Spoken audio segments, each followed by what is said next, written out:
What's up, y'all? This is Ace. This is Fantasized Football. We back again. Welcome back to the channel. We're here with more fantasy football content for the 2021 NFL season. So before we get started today, I'm going to tell y'all a little bit about the past 12, 24 hours. Last night, went out with a couple of my buddies, had a couple drinks, got a little drunk. This morning, I woke up, had a little something to eat, took a walk. And beautiful day out today, 70, 75 degrees, sunny. I'm looking around, I'm thinking to myself, today would be a great day to talk about TJ Hockenson.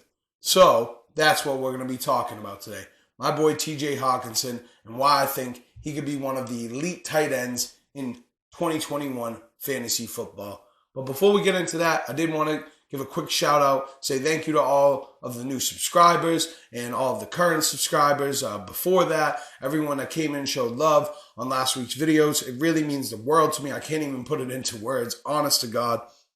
And also, I am going to be reading a little bit off the phone machine today.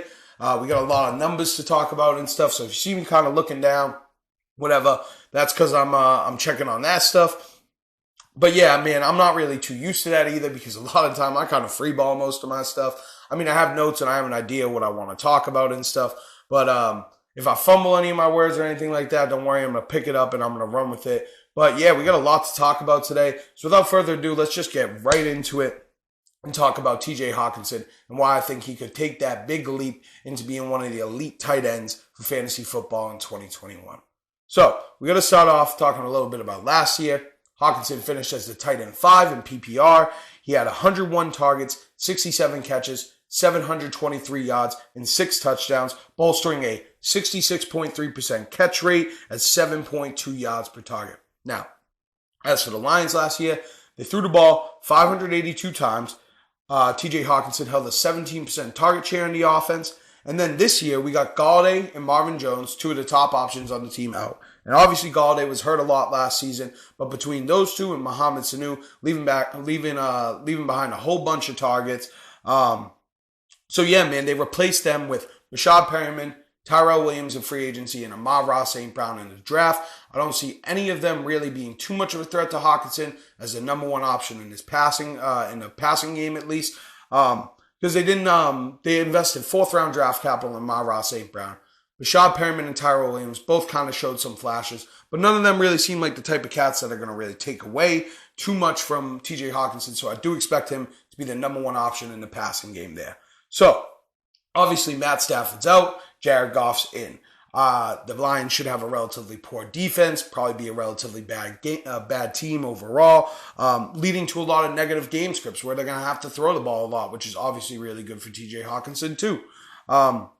So then on top of that, we got Dan Campbell coming in, former tight end in his own right, former tight ends coach for the Dolphins and for the Saints. Don't see him having any issue using Hockenson as the number one option in the passing game. So if things go right for him, I could see him, like I had said, entering that second tier of tight ends with Waller and Kittle, or if not, kind of being in his own tier. I like Hockenson more than Mark Andrews personally. I know some people like Mark Andrews more, but if you do, let me know down in the comments. And if anything I say today changed your opinions at all, let me know. I really appreciate that. So I'm going to use what I've been using for the projections for the Lions this season, which is 650 pass attempts over 17 games.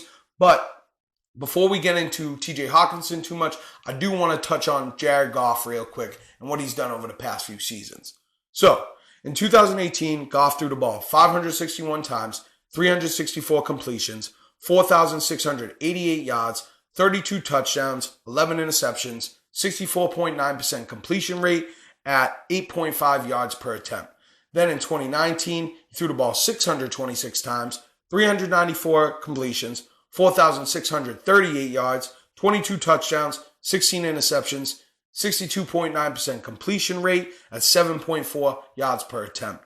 Then last season, 2020, he threw the ball 552 times, 370 completions, 3,952 yards, 20 touchdowns, 13 interceptions, 67% completion rate at 7.2 yards per attempt.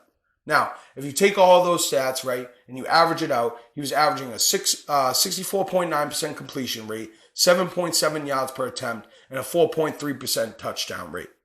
Now, obviously, the cast and crew isn't going to be the same with the Lions as it was with the Rams, going from where he's comfortable with Cooper Kupp, who is apparently a very good friend of Jared Goff's in real life outside of just football, and Robert Woods, to Hockenson and whatnot.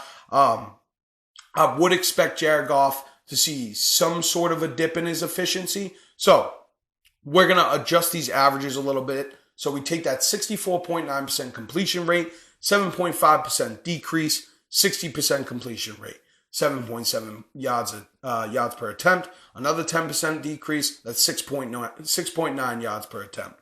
And then that 4.3% touchdown rate, I'm going to give a 20% decrease. And the reason why I'm going a little heavier on the touchdown rate is because, for one, in 19 and 20, he kind of tailed off on his touchdown rate anyways.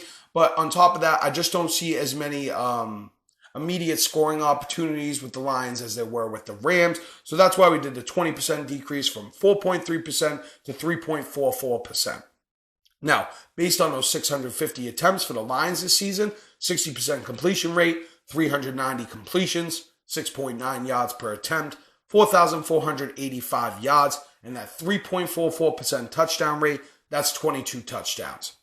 Now that we got Goff out of the way, let's move on to the main event. Let's talk a little bit about TJ Hockenson. So, TJ Hockenson, like I mentioned briefly earlier, held a 17% target share, and there's 170 targets being left behind between Golladay, Marvin Jones, and Mohamed Sanu. 582 pass attempts for the Lions in 2020, 170 between those guys. That's good for a combined 29% target share. So, you take 650 pass attempts, a 29% target share. That's 189 targets that are kind of just open for the taking this season for the Lions. Now, Hockenson's talented. I expect him to command more targets, but I don't expect him to, take on, even a third of that. So let's play it safe. Let's just assume he gets a 21% target share this season. That's 137 targets, which still leaves behind 513 targets for Perryman, Tyrell Williams, DeAndre Swift, Amon-Ra St. Brown, Jamal Williams, whoever else. So there's plenty of targets left over. I don't think this is unrealistic by any means. So with these more targets, right, and Goff instead of Stafford, I would expect some sort of dip in TJ Hockenson's efficiency. I'm not sure that I could be completely wrong. Some players strive with more volume, but generally, the more volume you get, your efficiency will kind of drop a bit. And then obviously, when you get a new quarterback and you're going from Stafford, who in my humble opinion, and I'm sure in most opinions, Goff isn't as good as Stafford, we could see a dip in efficiency. So let's look at 2020 for Hockenson. He had a 66.3% catch rate. Like I had said, let's give him a 5% decrease there to 63%, right? 137 targets, a 63% catch rate. That's 87 catches, right? Now, let's say that 66.3% catch rate is only a 2.5% decrease to 64.6%. That's 89 catches, okay? Now, in 2019, Hockenson averaged 6.2 yards per target. In 2020, he averaged 7.2 yards per target, which averages out to 6.7 yards per target. Now, we take that 6.7 yards per target average over his first 2 years and give him a 5% decrease to 6.4 yards per target. That's going to be 877 yards on those 137 targets. Now, if he stays a little closer to last season, and we'll match him up right with what I'm expecting Jared Goff's average yards per attempt to be, which would be 6.9 yards per target, which would be a 4% decrease. That's 945 yards, okay?